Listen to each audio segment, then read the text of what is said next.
Out here, far from the noise, far from the rush, there's a man who chose a different path. He lives in the middle of nowhere, surrounded by trees, silence, and the rhythm of the earth. They call him a healer, a man who believes that food is medicine, that plants can restore what the modern life has broken, and that true healing begins in nature. People travel from far and wide, searching for answers, for clarity, for peace. But who is he really? And can old ways still heal the modern world? This is a conversation with Dunsinin Nanasei.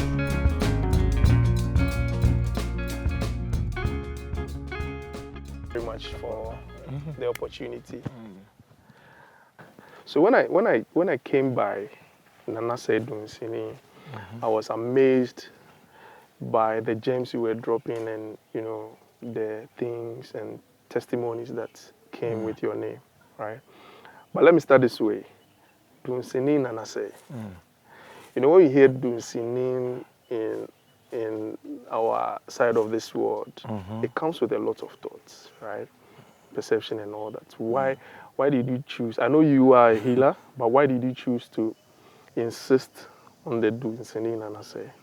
And how will you explain it to people who have like doubts when they hear the name Dunsinin? Okay. My background is an Akan, and what I've mastered in is Akan, or it's usually the same thing that runs through all indigenous communities, traditional African medicine. Right. And as an Akan, when we say Dunsini, it means a stump. A stump, Dunsini. Okay. Tree that has been cut and then the stump. Right. So a Dunsini is someone who is able to nurture a stump to grow back to become a tree again, to bear the fruits it's supposed to bear. Okay. And then we have about 8 different or 9 different modalities of healing. Right. There's the Macios, there's the Okonfo, who is always at the head. The Okonfo always has a tool. The tool is their whatever deity they are using to work with. Okay. That is their tool. And then there's the Dunsini, who uses herbs and other things to heal the body, mind, and spirit. Okay. And then there's a mama healer. That's an old woman in the house who always heals people in the family or in the community. Okay. When she fails, she takes you to Dunsini.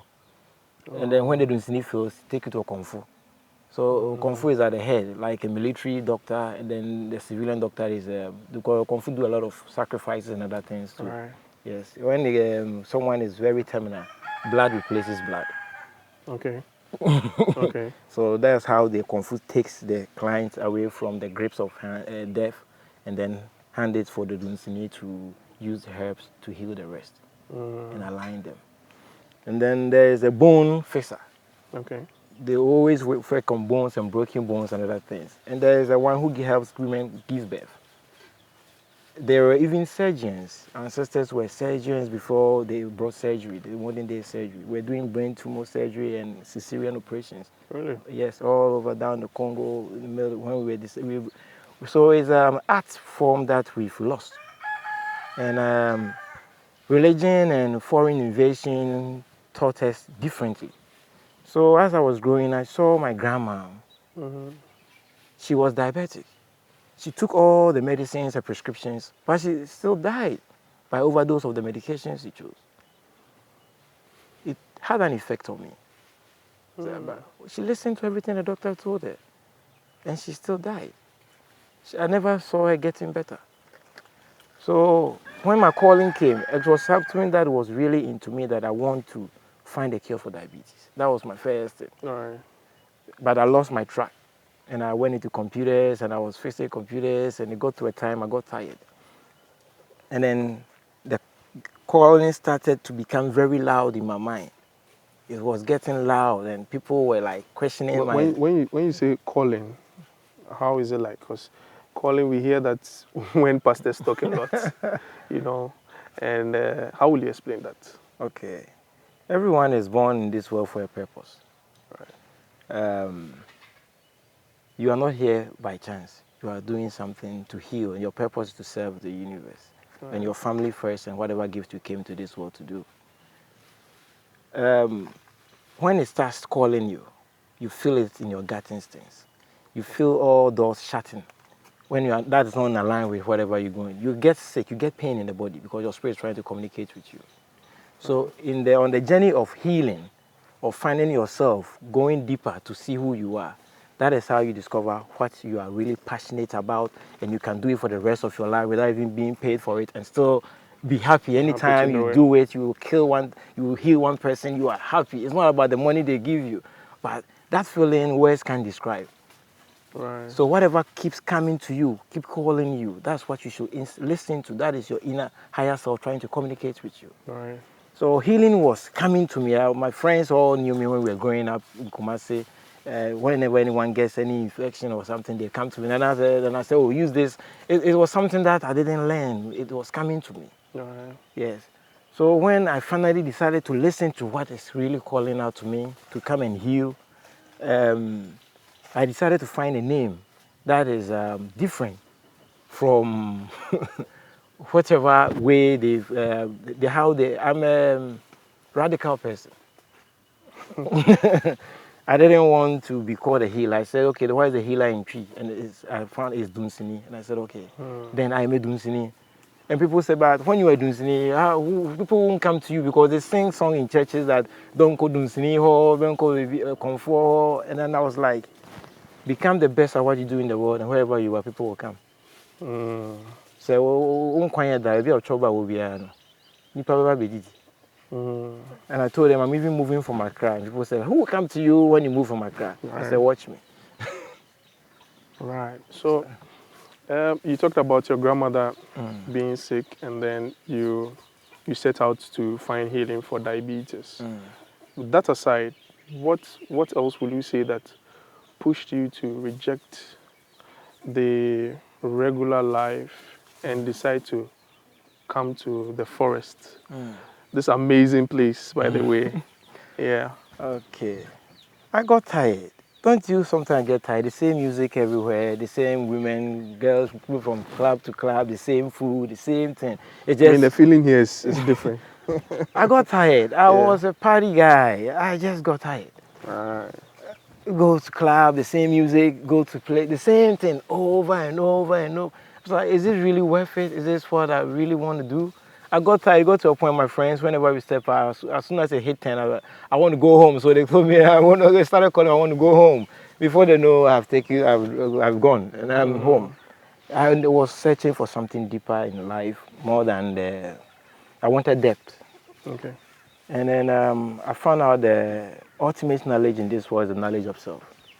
You can be a master of every subject, cinematography, atom, whatever.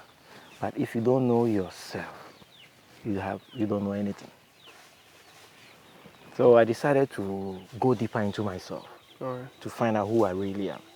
So one of my uncles really helped me along the way. Okay. He was a shaman who uses psychedelics to heal people, mental healing. So he was the one who took me on my first psilocybin mushroom trip to help me. He said, you are the only antenna you need. You are the guide you need to go deeper and search for yourself. So he gave me a high dosage of psilocybin mushrooms, and that really took me on a journey that brought me deeper into myself. For me to it amplified my life pattern for me. Okay. I saw all the consistent mistakes I was making. It's like a lens that amplifies your problem for you, microscope. So when you see it's a bacteria or a virus, then you get away from it and come and work on them. So it helped me break down a pattern that was continuous. Work, party, make money, spend it all in the weekend, and start again. Right. So it started slowly, and then I started seeing a pattern. And then I started feeling that I was more happy when I help people heal, and especially sick children. Right. And I found out people who had cancer were given a raw deal. Chemotherapy, radiation, and surgery. That was their deal. And I decided, no, I have to heal. Let me also work on cancer.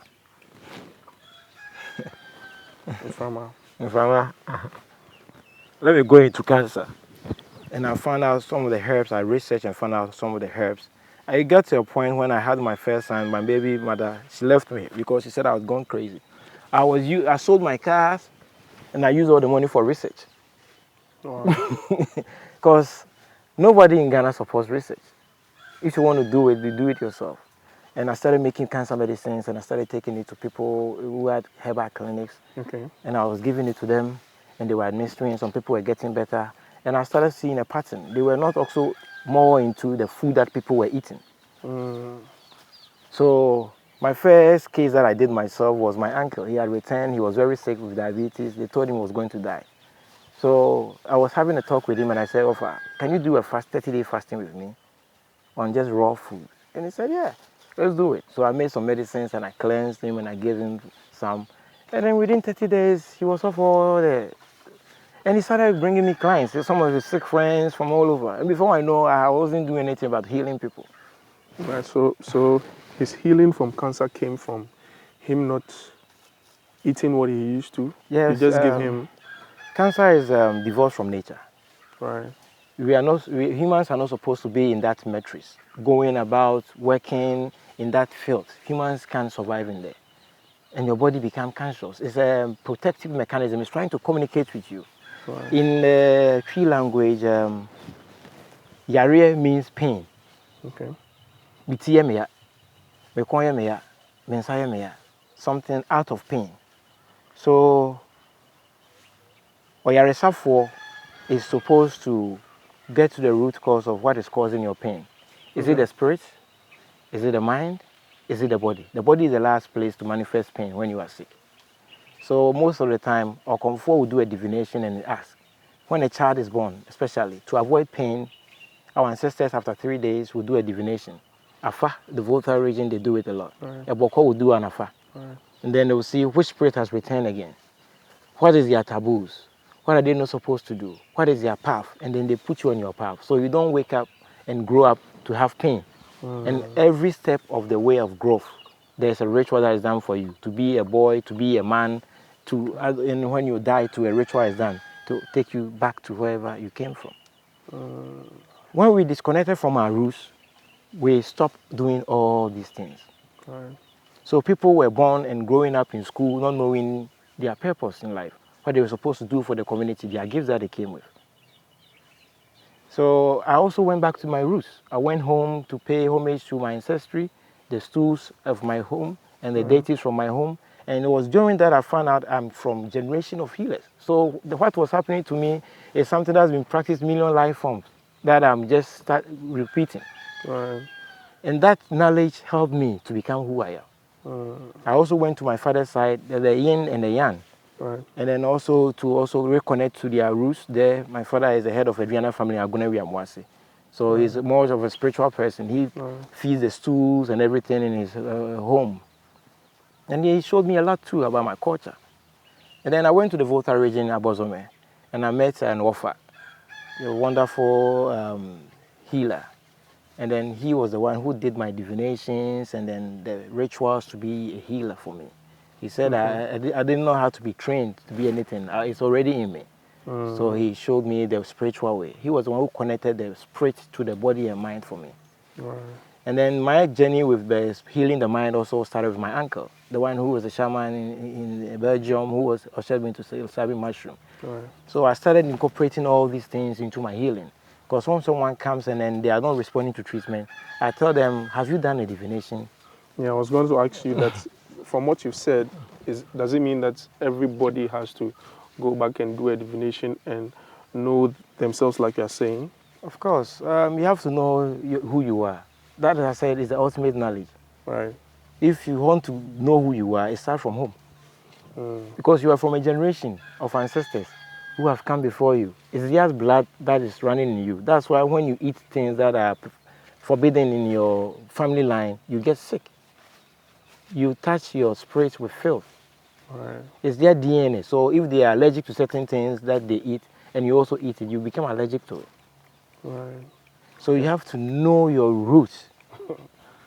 So these things are very important. A lot of people are sick because of these things they've not done. Okay. They are eating taboos. When I did mine, I had a serious gut issue. I thought it was something I picked with my wild life, partying life. Right. But I found out I was allergic to certain things that I love most. And as a human, you are here to evolve, to be a Christ-like, Buddhahood, Nanahood. That is where you are supposed to be. So whatever gift you are supposed to upgrade or that ascend Right. to be in your Higher God self. mode, higher self. So when you are eating things that you are not aware of are lowering your vibration, it keeps you in some way in the middle. It lowers your vibration, and then your body starts to feel pain. Right. Or you are in pain.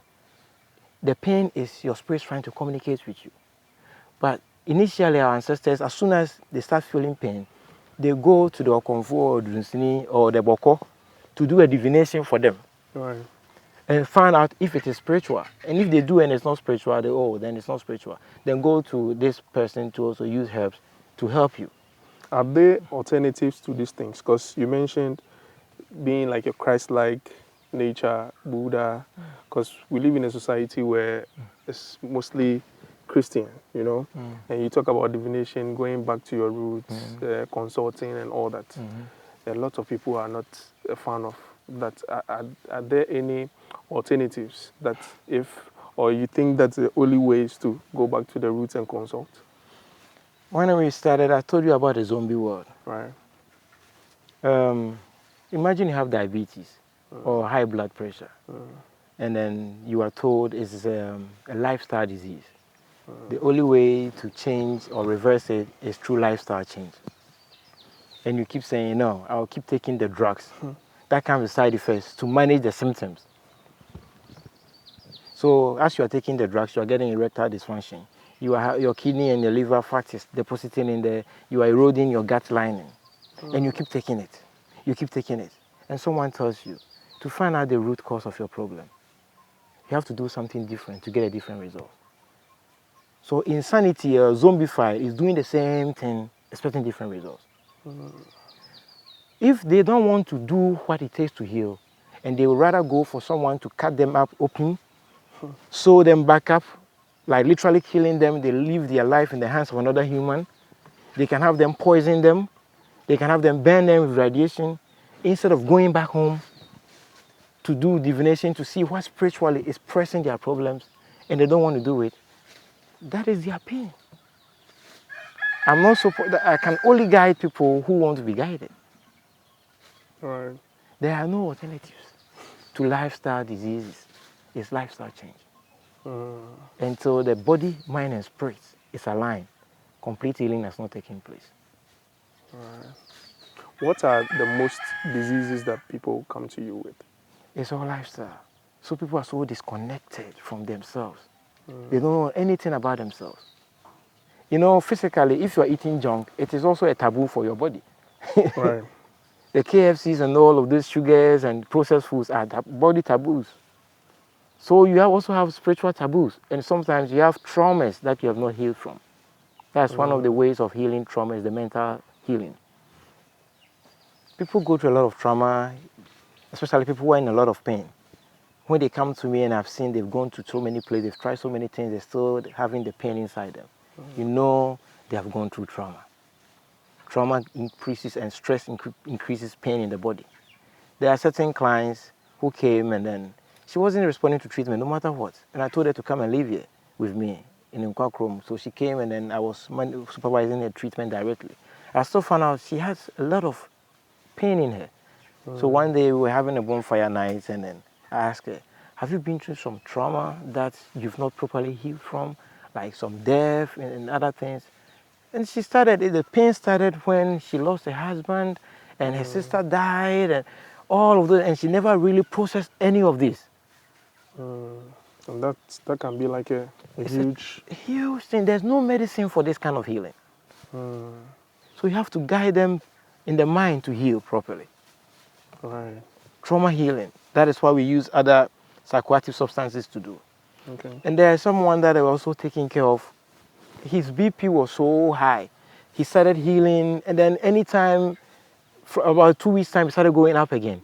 So I asked him to come and we have a review.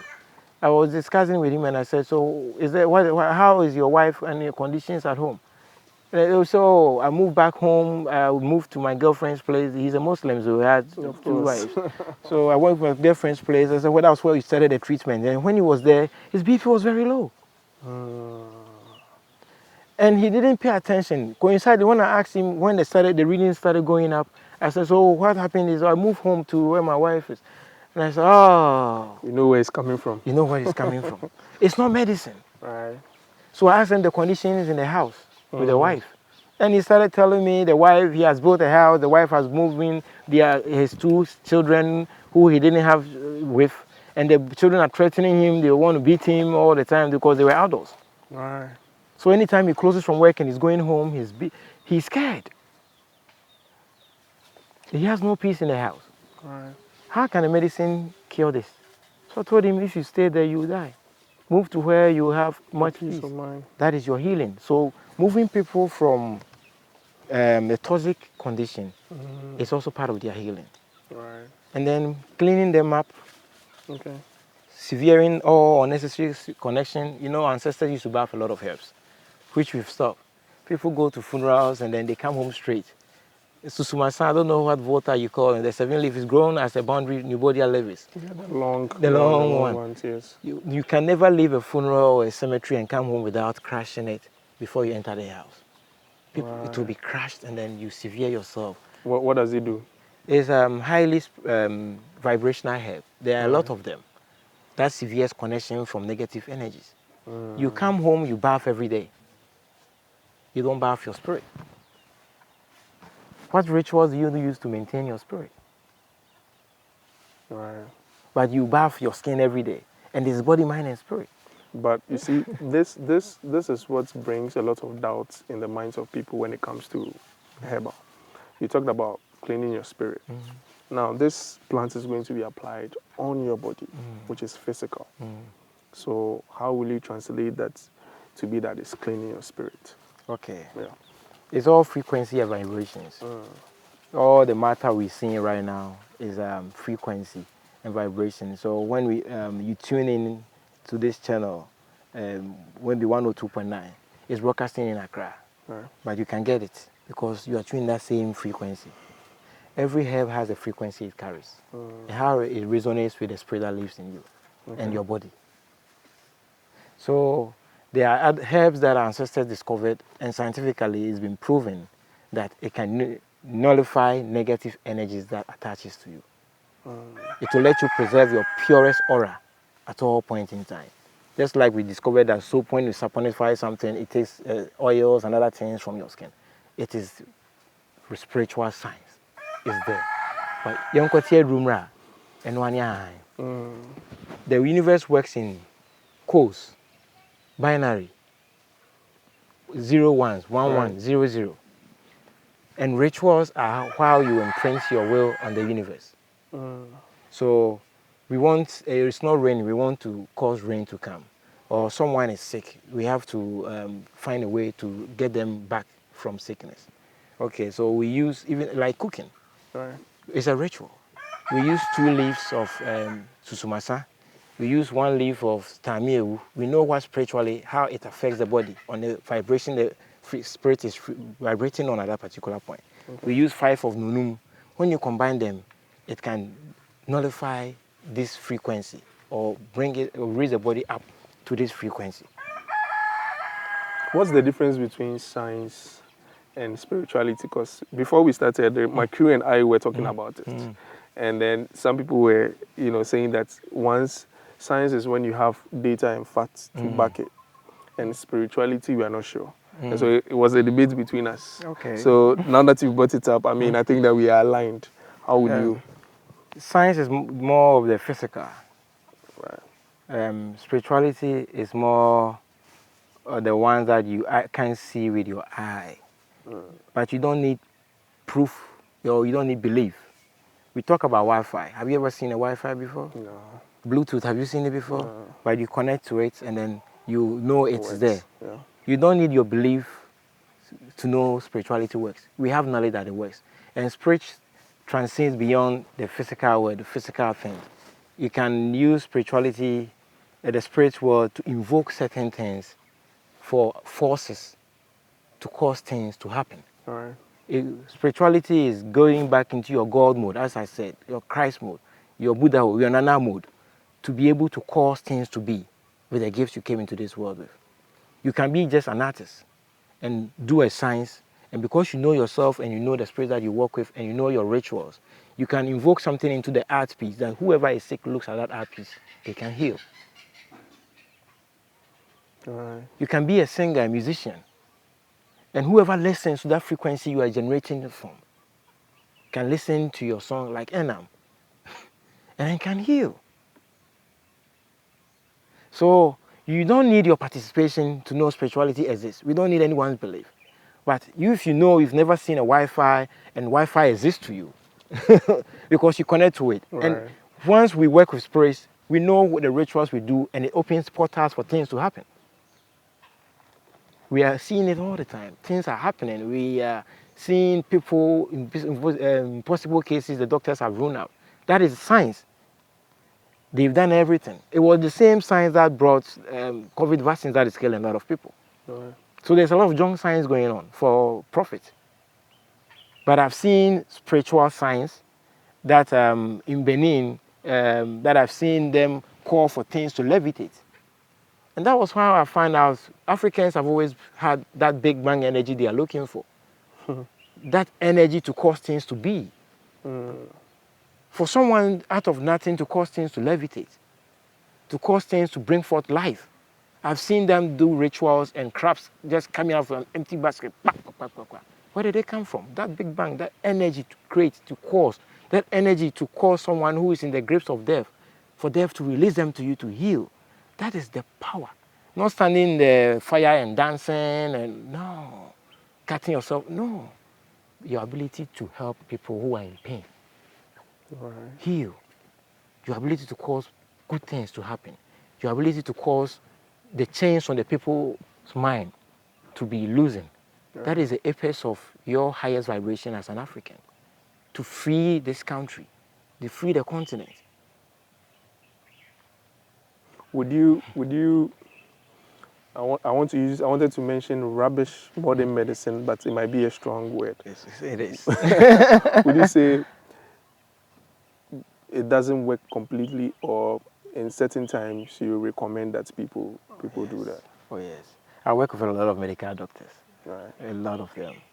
In a lot of times I tell the people to just, they are one of the best at baby, this is a comfortable night na yare for my comfortable betuna. We don't become ungrateful to the healer who maintain the first person for you to come and take care of them. Right. They are very good with emergencies, stabilizing you. They are very good with keeping you alive for a lifestyle expert to step in and change you permanently. Because the ultimate healing is putting your health into your own hands. Right. To empower you to become your own healer. If I'm healing you, keep coming back from medicine, that means I'm just your drug dealer. I'm not just maintenance. Just maintenance. And the allopathic doctors are good with that. Most of them, not to get them wrong, have good. They have good people. They really started with trying to get people well, but they found a profession that is now controlled by a mafia. If you try to step out of line, they will push you back into line. Right. So their hands are tied. You can tell that sometimes when you are sick, they tell you, you know what, you should just go back home. And sometimes they recommend, but they tell you, don't mention. Yes. Don't mention. They actually, if you mention, their licenses can be seized by the mafia that controls that organization. Do doctors come to you for their healing? I've treated a lot of them from all over the world. So many medical doctors. They know their medicines don't work. Actually, the first successful prostate cancer treatment that I did 11 years ago was a medical doctor, stage 3 prostate cancer. Have you ever had to cut someone open? No. Even with like your cancers and... No. Traditional medicine is not that invasive. Okay. We don't go inside like that, unless it's a broken bone that they have to reset. Okay. Unless, but I'm not a surgeon. Okay. Even the professional medical field, the allopathic medicine, the surgeons are trained for specific stuff like that. We believe the body is holistic. So when you treat it well, you flush it out, you cleanse it, you purify the spray, you purify the man, heal them with the trauma, you cleanse their physical body, you purge parasites and other things. Right. It automatically falls in line because Oduman Kuma has already designed the body to heal on his own. He's designed it. So when you put it on the right path, it aligns and they become free out of pain. So healing is just being on the right path, and it will follow. It will follow. I'll mention HIV and AIDS. Would you say that when someone has contracted that, the person aligns, live a healthy lifestyle, it's going to fade away, or you have to add certain elements? And have you had such cases, and how was the outcome like? Okay. So just go back, hit the subscribe button, and let's come back and enjoy the conversation. But why the thing they do Professor J.E.A. Mills bypass too? Okay, and they can't do another one. Make no cut. Why they do another one? All sicknesses, we characterize it into toxicity and deficiency. Okay. So if it's a physical sickness, you are toxic, your body is full of toxins that is failing to shed, and you are deficient in certain nutrition. Because the human body can heal anything that is thrown at it, if it's in the right condition. If it's in the mind, there are some toxins and trauma that you are dealing with that you have to be healed of it, expelled. Okay. If it's in the spirit, you've connected your spirit with some toxins and things, taboos that are not good for it. So we look into it, pacify it, and then align you. So it's toxicity and deficiency. These two things are what causes most sicknesses. So we always talk about HIV, but people are living with diabetes and hypertension for the rest of their lives. And they are popping pills. HIV, you can pop the pills to have a lengthy life. They want you to. But you can also do something different. Because if it's something you are living for the rest of your life, then one thing that you are also going to do for the rest of your life is eating. Right. So why don't you make your food your medicine instead of the toxins, the capsules? Right. And I've seen so many issues, and that people, when they stop eating the filth, we cleanse them, we purify the sun on the right path. I wouldn't say they didn't have, it's undetectable in their blood, but their quality of life has improved, and they have the best quality of life more than people who they say don't have HIV. At the end of the day, it's about your quality of life. You don't wake up with pain. You don't wake up with sadness. You don't wake up with trying to get out of bed and all of that, dragging yourself to go to work in a work that you are not even comfortable with. You don't love to do. So these are the symptoms. I had this lady, it's just recent, about 2-3 months ago. One of our brothers brought her here. She's just 22 years, a nurse, and then she said she has HIV. And I told her, no, you don't have anything. Don't accept that on yourself. Let's do a treatment. I asked the mother, have you taken her to your hometown before? Because she's from the Volta region. She said, oh, no. I said, okay, go and do a far for her. Okay. But before that, give her this medicine. So I gave her something to purge and started treatment. During the purge, the mother, I asked her to pray for her before she starts the treatment. And so whatever that comes out of her, it is something that should heal her, get rid of everything that is coming out of her. Imagine that. And the mother did their prayer, poured the libation. She's a Christian, but I told her, pour a libation to your own ancestors to come to her head. So she mentioned the stools in their home and some of the past ancestors. And something happened. If you are not a healer, you think we are just making noise. The girl, during the purge, a spirit descended on her. She said, Akom Afano. And started speaking, started saying things. The one got scared and called me. And the things that she spoke to her mom about were deep, very secrets the mom has never told anybody in her life. She even knew the conditions of her birth. And I said, what was the condition of her birth? I was pregnant with this girl for almost 1.5 years before she came. And why are they forcing her to be on a journey that she doesn't want to be on? So I told her what to do. They poured some water on her feet, and then they went away. And after the purge, they took her to a boko in the water, did the afa, and told them she is a priestess. You see, she was taken to so many places, but never home. Right. To connect and get to know who she really is. And if she had not listened to what we told her to do, she would have still had the pain. So was she healed from her? Actually, with what I see her before she came and now, her quality of life, she doesn't have the pain anymore.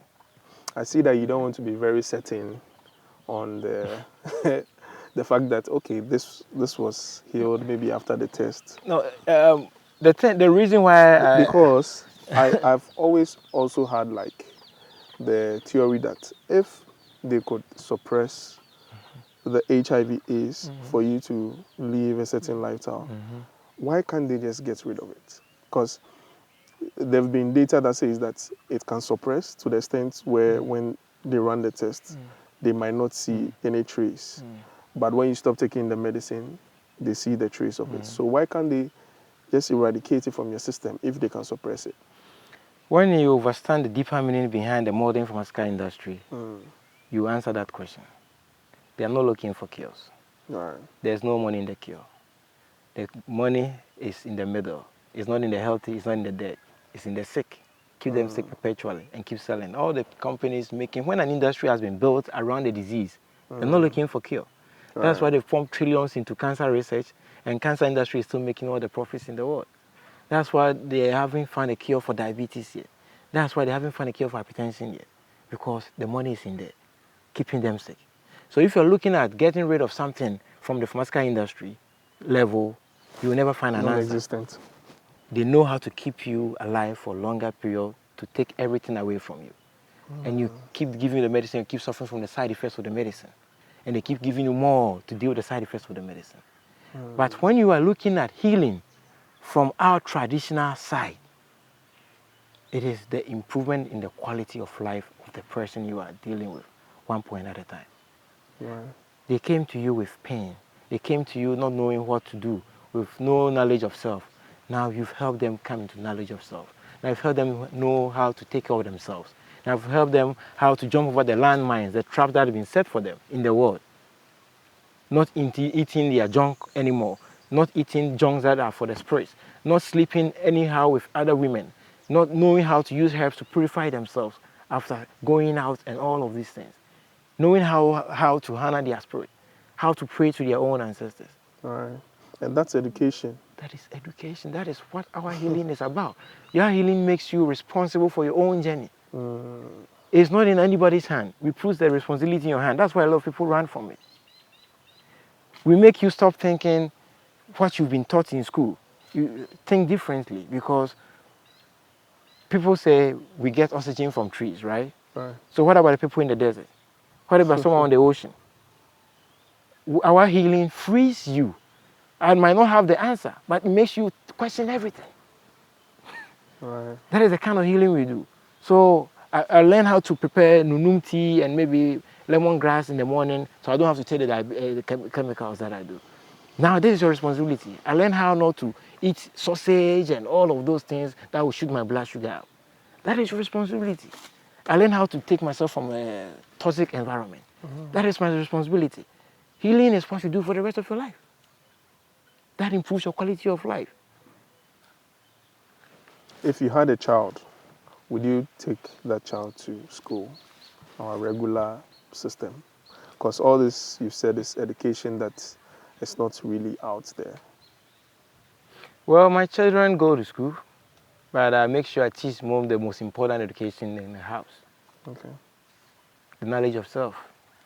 The knowledge about who their real heroes are. The Kwame Nkrumah, the Thomas Sankara, the Marcus Garveys, the Patrice Lumumbas, Right. the people who died, the ancestors who died for them to be free now, and what they have to also do to contribute to the next generation to free Africa permanently. Right. What I am doing currently to free Africa from this bondage, the spiritual, the mental bondage that we are having. So at the end of the day, when I'm paying fees, it irritates me because I'm like, paying for the indoctrination of my own children. But Yeah. you have to be able to balance things Yeah. in this Yeah. modern system. When he is of age and he wants to go into a trade, I will let him. I will let him develop his passion and what he's passionate of. Because I didn't go to university. And I'm taking care of doctors from Harvard and all of those places. You don't need that. I completed Kumasi High School. I went into computers. When the Spirit came, I was able to download what they call AI today, artificial intelligence. Our ancestors had it. It's what called natural intelligence. What they call clouds. We call it the Akashic records. You can download the data directly through your. That's not artificial. That's not artificial. It's real things, Right. the tangibles. And then when you get into the tangibles in life, then you find out when they are building a church, they cut down all the trees. When they are building a mosque, they cut down all the trees. But when a shrine is being built, they plant even more trees because you need the tree to heal the people who come to you. That's why there's a lot of people in the mosque and the church is sick. What are they going to use them to heal? They put concrete and everything. It's a concrete jungle. We've disconnected. The ultimate healing is to be in tune with the environment, not destroying it. That's how ancestors were not doing Galamsey. They were healed people. They were living in the universe with balance. They saw God in everything, in nature. So they were not destroying water.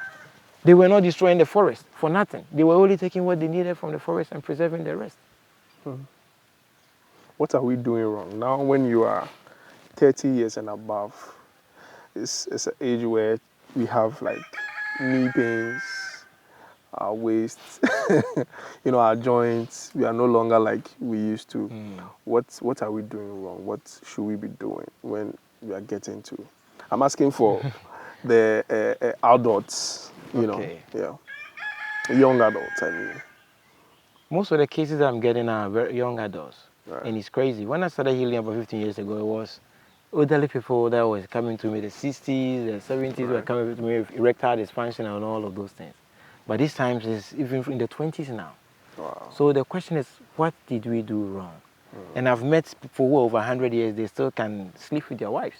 They still can walk without any aid. They don't get up with pain in their waist. Right. My father is over 70 years, he doesn't have any pain in his body. He walks me when we go on a long walk. What do they do differently? When they were in the village, every morning they wake up, every family had a dido, a herbal concoction. Everyone would drink it before they leave to the farm. It is a must. If you don't drink it, you won't eat. They will all drink it. And they walk about 3-4 kilometers to the farm. That is their treadmill, their exercise. They will go and weed, and as they go, the fruits in season. If pawpaw is in season, they can harvest some. If mango is in season, they harvest some. They go and weed. And whatever they were eating or growing was organic. They were not using pesticides then. So it was clearing the land, putting the thing there and maintaining it. And they were in tune with the ancestors. Every Akweside, every Ukudai, they will go home, the head of the family will pray, all of them, they will feed the ancestors. In the evening, they come, they bring it, whoever needs a child, whoever is sick or in the family, they pray over the food that the ancestors ate, and everyone takes some a little bit and eat. Right. It was unity. Africans have been communal people.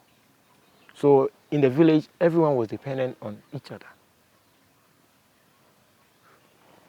Now, we have modernity. So Milo has replaced Dido.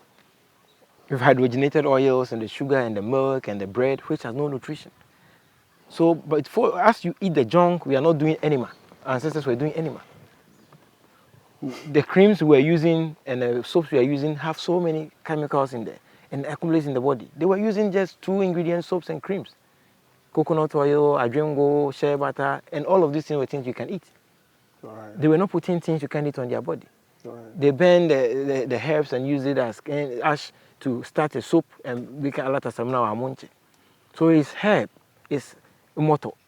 They were respectful, they were not intentionally hurting others. So they feared God. They had a fear of the creator in them. And they were in tune with the universe and the environment. Today we have been disconnected from our environment. As soon as you go to school, you complete, you start work from a bus, you live in a house bus, drive in a bus, go to an office bus. No social life. The social life is the food that you don't know who planted it, You don't know the energy that was put into it when it was being prepared. You don't even pray over the food. You don't show gratitude to whatever the process is going through. The person even cooking the food is not even happy. They're just doing it because they are making money. So we've disconnected so much from everything, the food, the environment. Some people don't even put their foot on the ground. There's air conditioning every day in the car. They are not bringing real, pure air, oxygen into their lungs. They don't do detox, but they change the oil filters in their car, they change the oils in their car, they care about their homes, they paint their homes. We've so disconnected from being responsible for ourselves. We eat all the junk and we don't flush. So it gets to 30 years, your spirits start calling for you to start your purpose, because mostly at 30 years, that's when it starts calling to you. Right. That is where most of the great prophets, when they get to 30 years going, that is when the spirits start calling to them. So you become very sick. It comes with pain. You are not listening because you are in the toxic environment. You are eating toxic food, and then you are feeding your mind with fear. The TV, as soon as you come on TV, fear COVID, fear this, fear that. Everything is fear. You go to religion, fear this, fear this, fear this. So it puts you on the lower vibrational state. Right. The opposite of love is fear. So when everything bombarding you around is fear, it lowers your vibration. Right. And you are eating food that is always lowering your vibration. And the fabrics that we are wearing now. Okay. Tell me more about that. Artificial fabrics is one of the silent killers in men. The polyester, the nylons, and those things. Okay. They are petrochemical derivatives. So it's plastics that you are wearing. If a man wears polyester boxers for a period of 2 weeks, and they go and have their sperm count changed, it will be reduced to about less than 70%. Wow. Yes, because they all interrupt with their hormones, and the women are wearing them. So we are having a lot of women in their early 30s, fertility issues, with hormonal issues. So many men with low sperm counts, they don't know what they're doing. It is in your kitchen, and in your clothes, and your wardrobe. You are sleeping on polyester. Everything that you are working out in those polyester wear, that working out gears, your pores are open, and the sweat and all of these things are going in there. That's where a lot of men are losing. It's not breathable. It's not breathable. And it is toxic. The material itself is toxic. Right. And it's going directly into your skin. What we don't know is we think when it's on the skin, it doesn't cause harm. But whatever you put on your skin causes more harm 70% of what you put inside. Because it goes directly in there, bloodstream. But when you take it orally, there's filtration systems in the body that takes care of a lot of that to pass it out through sweat and other things. Let's go specific. Let's talk about, I have interactions with people. Let's talk about women's menstrual problem. There are lots of women who have irregular flows, and you talk about hormonal balance. Some of them have their testosterones very higher. What is the cause, and how can they lower that, or how can they bring it back to balance? Sankofa. Going back to using the things the ancestors used. When they had their menses, the pad they are using that mostly are synthetic. It's absorbed directly into the body. And it causes a lot of, and most of them are on birth control pills. They are natural ones that we can use. The oils and other things that you can, teas that you can use. But they are on a lot of heavy birth control pills. I have met people who have been on birth control pills for 15 years. And they've never had their menses. They were given a shot. So if your menses is not coming for 15 years, where do you think it's going? The body is reabsorbing things that it should be shedding to Asasia. And the food, the lipsticks, the women are under attack. The clothes, the hair creams, the relaxers is one of the top causes of fibroids in African women. And in high cases, the environment. We are not supposed to live in this high environment. We go to Accra, get to Medina, and look at the pressure. Everyone is rushing everywhere. They go and be in a concrete jungle. The rooms are square, so energy is stuck in the corners. And it's not breathable. Ancestors were living as Asia, what do they call it? Atakwame. Those are houses that are alive. And they had a community. A man could tell another man their problems. But now, as soon as you finish, it's on social media everywhere. So men are bottling up a lot of things inside them. We are not healing as a community. Now, how, because people will be watching this and they're like, we've heard all that you're saying, but in this modern era that we are, man needs to work for money. They need to go to the offices. So how would they balance? How should they be able to? So let's fix this. Someone wakes up at 5 a.m., drives to work. By 9 a.m., they have their breakfast, go back to work, lunch, 12:30, closes at 5, and drive back home. This is the routine. Can you fix this routine? What should they bring into this type of lifestyle? 8 hours is for the job that pays your bills. At least 4 hours should be for you to develop your gifts and what you came into this way. You are not born to come and work for anyone. That's how the Babylon system steals your energy. It is a system. And they want to keep you there without waking up. So they entrap you with debt and other things. So I always tell the youth that comes to me, don't be so caught up in the matrix that you can't find your way out. It is killing the fear. Sometimes doing for self takes a lot of courage. But the beginning of your new life is at the end of your fear. People can know that they have other gifts they can do, but they focus all their energy letting Babylon take your spirit. So when you are strong in your youth, they will overwork you. And when all your energy has been sucked, they put you on pension and they come home and die. You can't do anything for yourself. You can't, but never do that. And the system is afraid of people who have found themselves. That's why they are poisoning the system with a lot of distraction and with debt entrapment. So you have to be very watchful of your patterns and see how to break free. When I wanted to break free from the matrix, mine was radical. It's not everyone who can do radical. But I stopped talking about the problems in the world and I started focusing on the solutions. If you can go to work 5 days a week and then on weekends you can meet and drink with your friends, then it means you can meet as a friends and organize and buy a farm and then grow your food there. So the soccer can be weeding and planting, taking your family there to all contribute, forming a cooperation. We are supposed to be working together. You're not supposed to be divided. Like-minded. So when you find your light, just like you saw the light and came, you light up, you separate yourself like the Okonfo. As soon as they see the light, they go into the forest.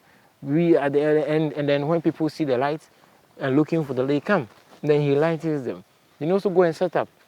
And you also become the light somewhere that people can come. The revolution is individual responsibility to the cause, not one head. So as a young man or a young woman, don't put your energy in so much for working for someone and they give you salary. That is the bribe they pay you for not pursuing your gift and your purpose. Don't let the system get you so distracted. And then you have to cut down what the system is selling you. We are trying to chase something that is outside of us. Our real happiness, our peace of mind is something that is inside of us. The more knowledge of self you gain, the more you go inside to find out and be at peace. You don't have to appeal to so many people. Do what resonates deeper inside you. Some people don't even know what they are looking for. I wanted a life that I don't have a lot of neighbors. I grow all my food. I grow my medicines. I have a place where people can come and live. Make medicines that people can buy and I ship worldwide. So when they are sick, I don't even have to touch them. But I can let the medicines touch them wherever they are to find their cause. This is what I wanted for myself. So whatever money I made was going to, what's the first step you need to be able to do this? Land. So you buy the land. But when I didn't have all this, I was so much distracted that all the money that I had was going to other things. You'll be using it to chase women, buying cars, buying jewelry, buying things that don't align to you. Because you are distracted. You are selling what the system is buying you. And it pushes you into debt. So before you find out you are over 60 years, you've not done anything for yourself, but you've given everything out to your bosses. So we should be mindful. As a youth, we should be mindful. We should know what we want in this world. Write it down. And you start manifesting them. And then cut out distractions. Stop the clubbing. Stop the unnecessary alcohol. Stop the drugs. Socialize with people who are building, who are talking about solutions, not always meeting and talking about problems. Right. Let me go back to plant medicine. People have talked about units, measurements, dosage. You know, people's fear is that some of these things have problems with your kidneys and your liver. When they don't know when to stop, what's the dosage? Because some will say, "Oh, take one cup of this." Someone will say a bottle of this. How do you control? How do you know this is the dosage that is, right for this person? Let me tell you something today. The most dangerous plant, the most poisonous plant, is safer than the most safest medicine from any hospital or pharmaceutical company. They say there's dosage, other things. Like which of them have you seen cure diabetes or hypertension before? They're talking about kidney damage and liver damage. Recently was in the news. About 1 out of 50 or something people have kidney damage. And it's not the herbs. The third leading cause of death in the world is pharmaceutical or medical malpractice. It's just a propaganda to take you away from what is really going on. If you're talking about dosage, then we should be talking about the COVID vaccines. We are talking about the pharmaceutical companies. We're talking about the Coca-Cola, the food industry, the MSGs, the sugar. These are things literally killing people right now as we speak. The thing is, I've had more people reverse their chronic condition with herbs than I've seen them reverse with chemical medicines. Some of the herbs are to be taken for a specific moment. That's why I say you are not supposed to be taking herbs every day for the rest of your life. Just like anything. When you are healed, food becomes your medicine. The toxins, the chemicals, the pesticide they are spraying on the food. If you live in the forest and you go to the farmer's place and you see how they are damaging the food. And this is what everyone is eating. And you literally become what you eat. So if you're eating food that is growing with pesticides, you'll be filled with pesticides. And what are the side effects? Kidney damage, chronic conditions, pain, inflammation. And if you're eating the same thing everyone is eating, you get the same sickness everyone is getting. That's why when you look around, everyone has the same sickness. Are you vegetarian? Yes, I'm a vegetarian. Okay. Why and what about meat that is not good for the human body? I wouldn't say meat is not good for the human body. At first, I thought wrong when I was growing up, and I was a hardliner, because I had a lot of empathy for even animal sacrifices. Right. But as you grow and you observe things, you change. I found out our ancestors used it, but how did they use it? What kind of meat were they eating? Most of the chicken we are eating now is hybridized, made in the lab. They are not crossed. They're given feed and then they get it out. Whatever exists in nature has to be crossed. Right. It has polarity, male and female, yin yang, to cause life. Even all the plants, they have female and then the male to cause life. And that's the balance we lost. And we were overfeeding ourselves because we thought we could overeat. People are eating too much meat. People are eating meat that's grown with hybrid. The catfish that they are doing in the ponds now, they are giving growth hormones and antibiotics. These things end up in your system. So if you eat meat, eat the one in the wild. If you drink milk from cow or goats or sheep that is fed with grass in their natural habitat. Not the ones that are pumped with hormones for them to give more milk, and the hormones end up in your body. Right. You know, most of the antibiotics that are produced, about 70% to 80% goes into farm animals, not humans. And it ends up in you when you drink the milk from the commercial production. It ends up in you when you buy the food, the meat from those commercial production. The chickens are not even wild anymore. The eggs are not natural. If you eat eggs, eat natural eggs, the ones that are crossed. Humans have disconnected from what we should be eating in the first place. We don't have the spiritual connotation to the food anymore. We are so disconnected that it's pre-packaged. It comes, you put it in the microwave, and then you heat it and eat it. Everything is overly processed because we are living in a fast life. So eating well is a form of self-respect. We've lost the self-respect for self and eating a lot of things that are not good for the human body.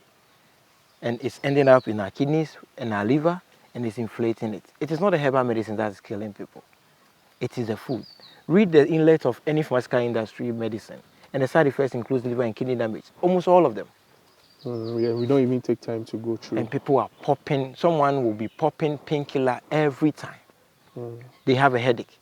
They don't know they are constipated, they are not drinking enough water, they are not sleeping well, they are drinking a lot of alcohol, they are eating a lot of junk. They don't know what is causing it. All they do is pop. And where will it end up? It will end up inside you.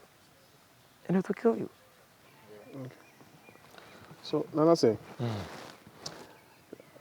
let me ask about marijuana. There's been a lot of talks, controversy, legalizing it. What are your thoughts? And have you used that in your healing process? What are the benefits that we get from marijuana? Okay. Cannabis or marijuana is just a plant put here by nature. It is one of the sacred herbs that Oduman Kuma gave for healing. Right. Legalizing or not, it is here. Humans have fought it for all these years. They've never been able to defeat it. So it's about time for us to look at it from a different perspective. Me personally, one of the herbs that ancestors on the sprays released or revealed to me to use for healing is cannabis. I have a lot of herbs that I use, but cannabis is what I've used for most of the successful cancer cases, the autism cases, the epileptic cases that we use. I wouldn't recommend anyone smoking it. There are rituals that you smoke to induce you or alter your state to other higher states to bring things to. So it's not for ordinary people smoking cannabis. Right.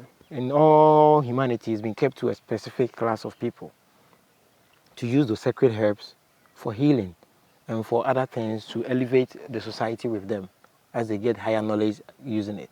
It's being abused because when you smoke anything, it's not good for your lungs. There are ways of using cannabis to be medicine. In oils, in tinctures, in creams, in salves and other things. Sometimes even in baths. It has one of the highest vibration frequencies in all of herbs. I've used so many herbs for healing, but cannabis stands out differently. Right. People in pain. So if we were waiting for humans who have made cigarettes legal and junk food legal for us to allow what nature provides for us freely to be used for medicine, then a lot of people who have encountered my healing journey, who have encountered me on their journey, would have been dead by now because they were in so much pain and cannabis got them out. But as I said, we did not give it to them to smoke. We use it medicinally through suppositories, through oral injections, slowly to be able to heal them. And they have their health back. So many people who were on high dosage of pain medications have recovered. People with tumors have recovered. People with strokes, people who were in bed, couldn't walk, have recovered. All from cannabis. All from cannabis. It's one medicine that handles a lot of things. So if the government should want to legalize it for medicinal purposes, I support them. But my thing is, a human can never control or prohibit any substance that exists here naturally. How will you recommend that individuals who come in possession or have the opportunity to have it, use it? You spoke against smoking it. Which other ways would you say that individuals can use it? Because cannabis has psychoactive effects to it, Right. sometimes it can put you in a higher altered state if you are not trained properly, or if you are not going through a healer's hands, unless you've been taught how to use it for Right. proper healing. So healers, a lot of healers that have been called to use it will guide you through how to use it medicinally, so you don't abuse it, because you can abuse anything. But one thing about cannabis is it has killed nobody in the world before. It's impossible to overdose and die from cannabis. So it's the most safest medicine in the world. Right. It can put, if you are not properly trained, that's why people say they take it and they go mad. It's not they are going mad. Sometimes it reveals so much things to you that You if can't for handle it. an untrained mind, you can't handle it. You start seeing things for what it does. It amplifies so many things to you. So it has to go through as someone who is trained hand. And as I said, there are different dosages and ways of when the person is trained to use cannabis, how they can administer it to be medicinal. But I wouldn't recommend anyone smoking it or using the medicine without knowing what to do with about it. But the worst it can do is get you into the higher state, psychotic state, and you'll be screaming and seeing things. But in a safe hand, a professional's hand, it's the most powerful medicine in the world. Wow. So you would advocate that it should be Of course. You know, legality has never been about morality. right. Slavery was legal. Apartheid was legal. Right. Genocide going on in Palestine is legal. But that doesn't make it right. No. It's more about Not what at is all. right or what is wrong. In this world, you don't talk about legal or illegal. My focus is the right thing. So if the government want to do the right thing, then they should not fight nature. Right. They should not take someone who is just in possession of nature and mess their life up. Put them in a jail like they're trying to correct them. They're not doing anything criminal, hurting another person. They're just in a possession of a plant. They are florists.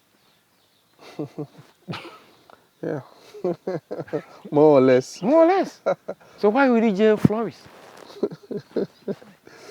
Whilst politicians and people who are really stealing from the people are free. Yeah. Have you seen anyone in jail from Galamsey before? That's what they say. They showcase, but environmental terrorism. People come and destroy your water. That is terrorism. right. You can't find quality water to drink because they only want gold for themselves. Printed paper. That is terrorism.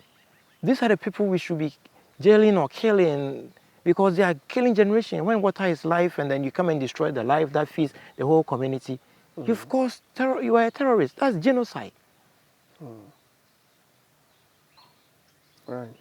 Let me mention a few conditions, and if you can give out a few remedies or lifestyles to help.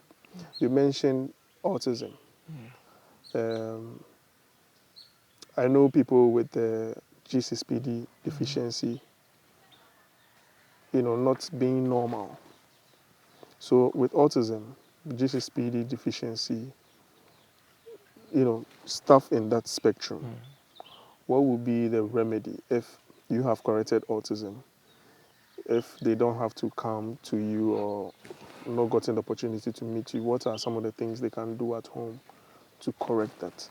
And before you answer that, autism, what causes that? It's vaccine injury. Just like that. Autism is vaccine injury. That is how I attack it from. Okay. I see it as heavy metal toxicity. The vaccines, especially the MMR vaccine, Right. it has a lot of toxins in it, aluminium and mercury, Right. which are all neurotoxins that attaches to the brain. It goes to the spine. And we are pumping all this into a child who is less than 3 years old. That's a cocktail of toxins. So when a child is born, you recommend that we leave. No vaccines. The only, Odumankuma did not make a mistake. Or Mau did not make a mistake for humans, with the immune system, for humans to correct with concocted toxins. The human body was so designed intelligently that Odumankuma knew when the child is born, the first breast milk that you should give to them. What is for?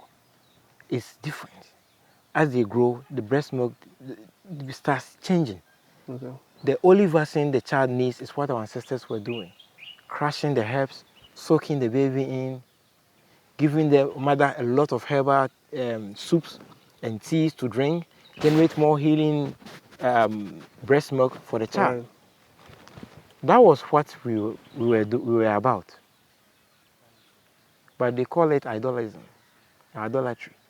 And then decided to use aborted fecal matters and all of these things. People don't know the ingredients in vaccines. They will run away if they knew the ingredient in vaccines. That's why I'm very surprised at the religious bodies. Right. Why they are not taking care or taking the interest or welfare of their people. Because they call them sheep. Right. So you are a shepherd leading the sheep and you are taking them to slaughterhouse. No one is talking about the MSGs, no one is talking about the vaccines in the food. During the COVID, they let them all to be slaughtered. And we're seeing what is causing. So many people are dying because of the vaccines. And no church was able to come out, no religious body, no mosque openly went against it. So Africans know we are in a war. None of these things will change. The children born these days, they are born in war zones. Their first workplace is in the hospitals.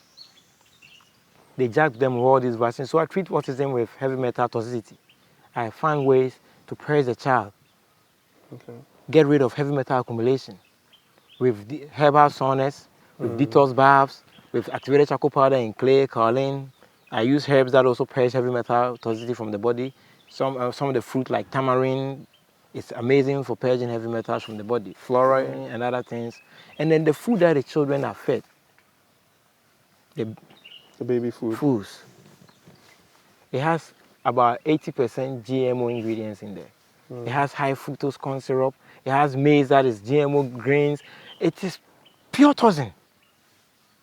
Next, till recently there was a test, and the quantity of sugar that was in their Cerelacs and the food, the child food, was crazy, especially the ones that came to Africa.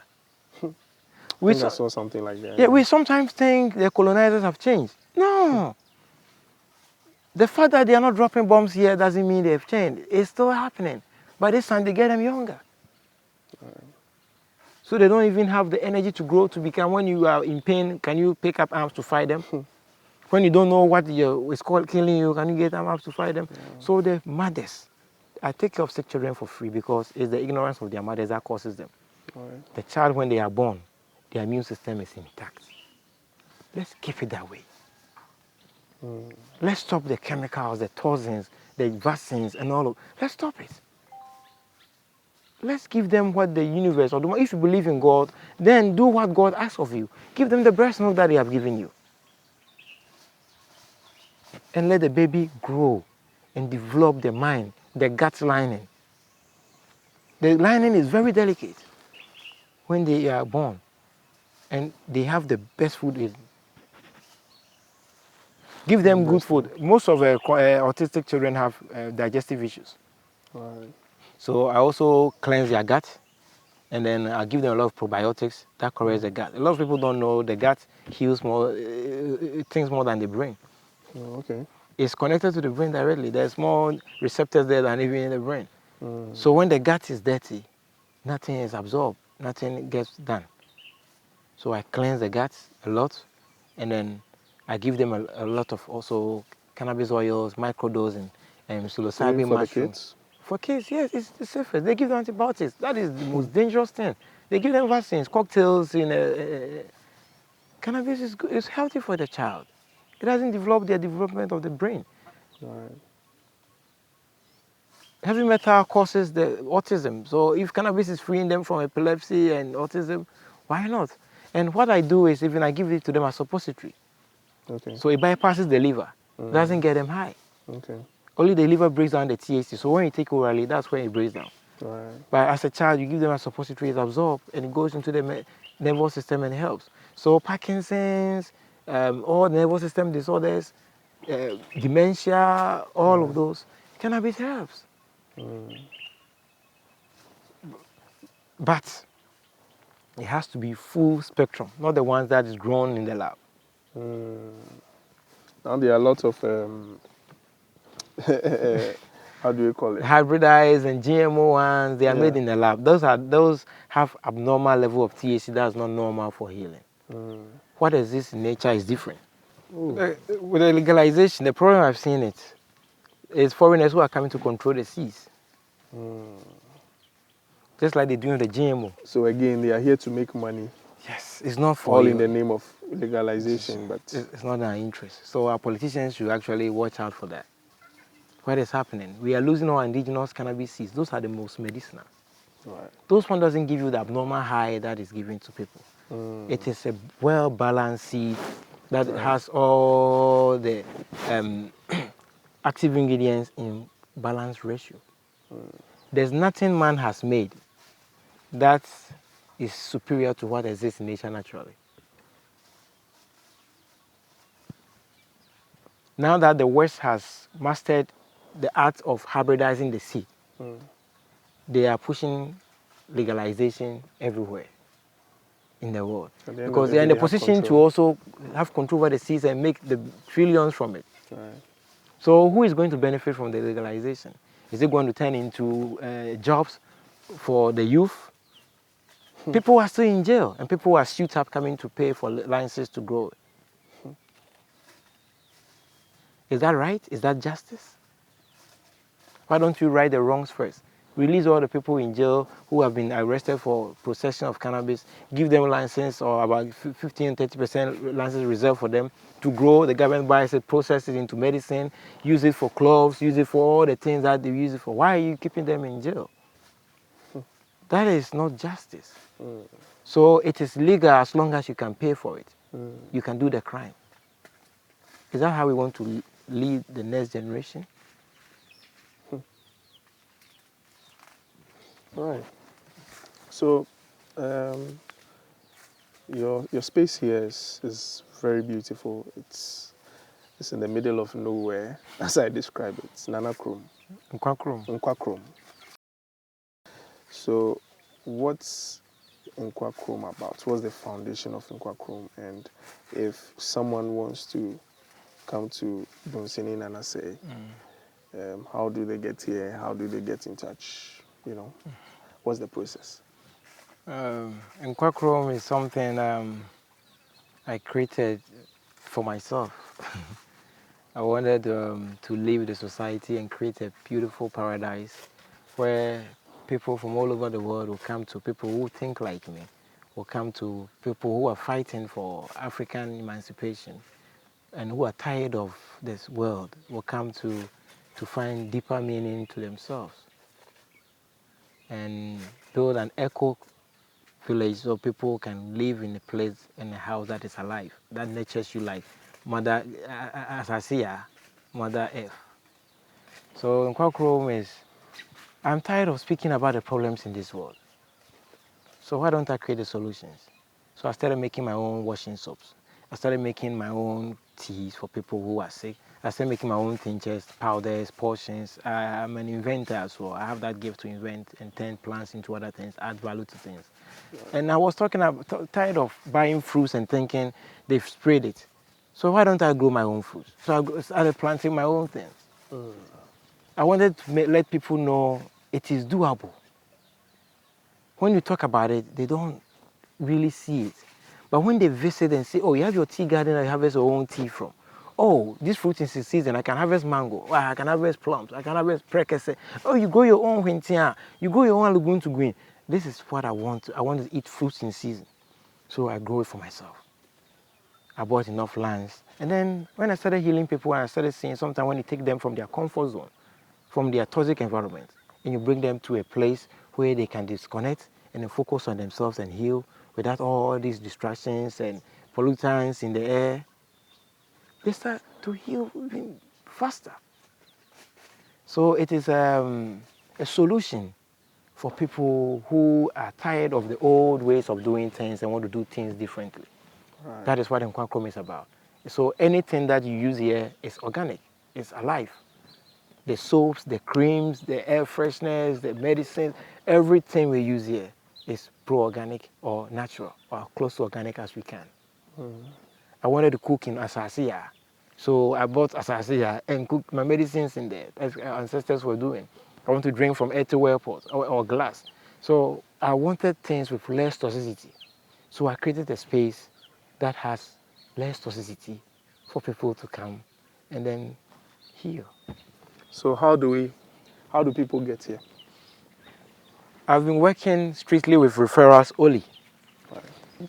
because I was working with a lot of dangerous herbs that you can easily go, you can be punished for it anytime the system wants you. Right.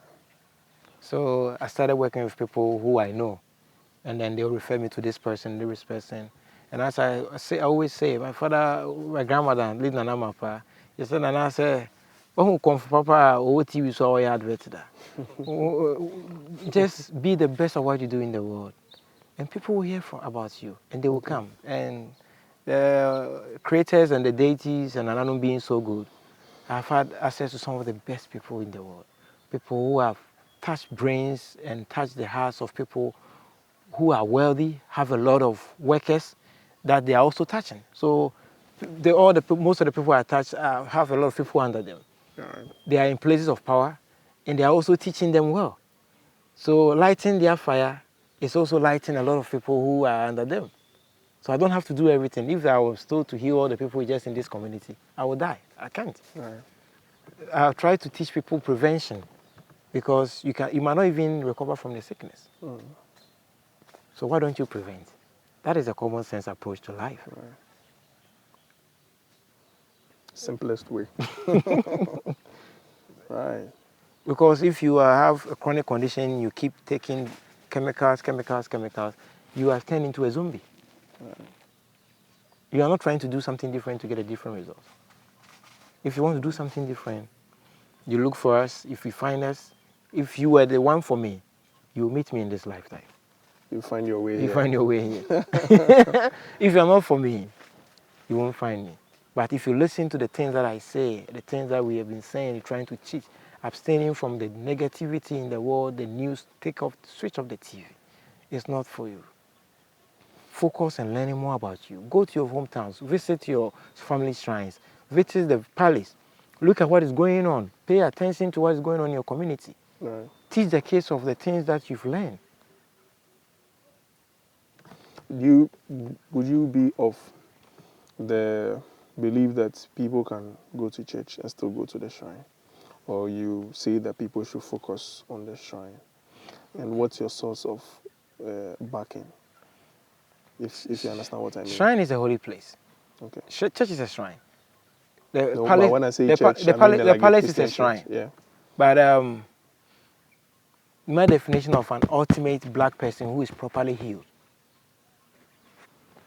you wouldn't participate in anything that was used to enslave your ancestors. You'll be proud of your own, including your food, your clothing, everything. Your spirituality. You know, African spirituality is not an organized religion. Right. It's each individual, your relationship to Odumankuma, the contract you had with Odumankuma. So our ancestors were not even looking for you to come and congregate. You only go to the shrine when you want to find deeper meaning into other things, for divination. Right. So I wouldn't say, even me myself, I don't like going to shrine. You can make your home your shrine. Every place is a shrine. In nature is a shrine. Every place that is holy, where there's less pollutants, where people come to heal, where people can sit. You can create a shrine at your own home. Make it a clean place. No pollutants in there. No air fresheners that are killing you or suffocating you. You only clean things. You wear linen and other things there. That's your holy place. You don't bring pollutants there. That is your shrine. So I use these words because I want to decolonize the words they use against us. That's why I use Dunsinin. I could have said Nanasei the healer or healer Nanasei, and it will bring a lot of people to me. Right. But I want people to be mentally there that what is even Dunsinin? Go in there, learn about it. It's just someone who uses herbs to heal, to nurture, and then help you find your purpose in life. Nanasei Dunsinin, thank you very much for the time. I think that we've been educated a lot myself, and I'm very happy that I got a chance to come to this place. It's very amazing.